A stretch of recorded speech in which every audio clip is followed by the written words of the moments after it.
Welcome back to Iraq, everybody. You know, the latest Rasmussen Reports poll, that's one of those presidential polls that's ahead of the Iowa caucuses, had some shocking news. Long-shot candidate Mike Huckabee, the Arkansas governor, now has the lead in Iowa. He's ahead of the former leader Mitt Romney, 28 to 25%. And the governor has been kind enough to join us from a campaign stop in New Hampshire, where he also has surprising momentum. Governor, considering your candidacy is being run on a relative shoestring, and my brother Craig and I both think that it couldn't happen to a nicer guy.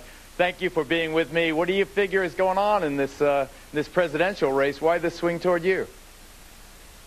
You know something, it's been pretty amazing, Geraldo, that the campaign has just caught fire. And we now got news that today Rasmussen has a second place nationally. We got American Research poll that we're third place in New Hampshire. We're surprising a lot of people, but I don't think we're that surprised in the campaign, because we really believe that once the American people started focusing on a message, they really wanted a president who would be president of the people, not just president of the pundits, not president necessarily of Wall Street, but of Main Street, and it's happening. And it really kind of is an affirmation that in this country, you can't buy the presidency. And I think that's a wonderful thing, and hopefully people are celebrating that.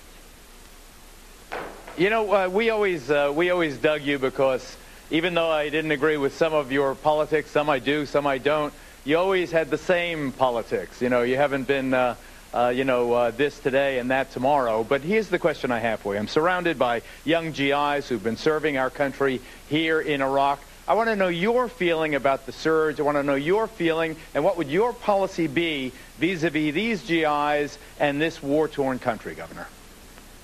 I'm extremely proud of those men and women who are there. I visited them about a year and a half ago.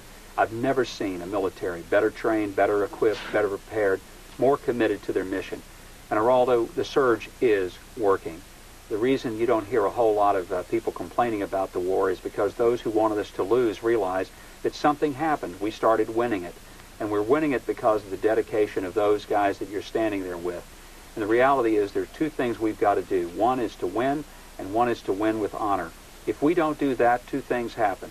We lose not just a military issue, but we create a vacuum into which terrorists and other nations that would love the resources of Iraq will fill.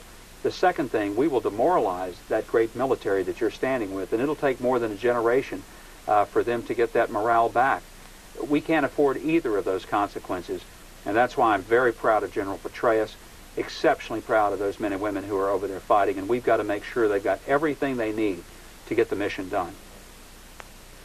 You know, if you get the nomination, you should think of General Petraeus maybe as the vice presidential candidate, and that's not a joke, but I don't want to talk about that. No, it's not a joke. You mentioned we can't you know, it's not a joke. He's a top-flight guy. Man, I'd vote for him. But you have a situation, you said, we can't afford to let the terrorists take over. Afford. Money is a weapon. We've been spending a fortune to rebuild Iraq. The American taxpayer is now subsidizing. I showed the zoo is open. That's because of American taxpayer dollars. The hospital is open. That's because of us. And you go down the list, the reason the streets are being cleaned, the reason, they're planting and repaving and all the rest of it is the American tax dollars. How much can we afford? I know we have to keep the terrorists out, but how much can we afford to build this nation, Governor? Well, at some point, Iraq's going to have to take the responsibility for rebuilding their country. They've got oil money, they have fertile soil, they have rich resources, they've got an educated population. It's much different in Iraq than in Afghanistan, which is far more primitive and much more difficult to see a significant economy develop anytime soon. So the good news is that with stability and with some peace, Iraq can become a very prosperous nation and take care of itself. And that ought to be the goal of the United States. Help it to become stable, make sure that the political side starts working, and then we need to get the heck out of there and let them have their country and hopefully get prosperous, and they have the capacity for that, and then Americans won't have to foot that bill. Should they pay us back?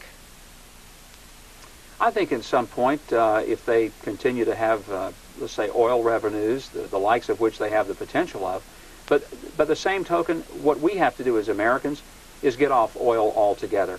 It's time that we tell the Saudis at some point that we don't need their oil any more than we need their sand, And that if you think about it, Geraldo, our threat in Iran right now is largely because they have oil money to finance a nuclear reactor. They couldn't build a nuclear reactor if the only thing they could fund it with was rugs. So part of what we have to do from a national security standpoint is to completely change the economy of the world by getting off of our dependence in this country on oil, and that'll make the whole Middle Eastern situation quite different. Governor, our best wishes to you. You know, you're a straight shooter, and I appreciate that. So thanks a lot for being with me. Geraldo, talk about straight shooters. I'm going to show you how these guys look. Thanks, bud. Thanks, bud.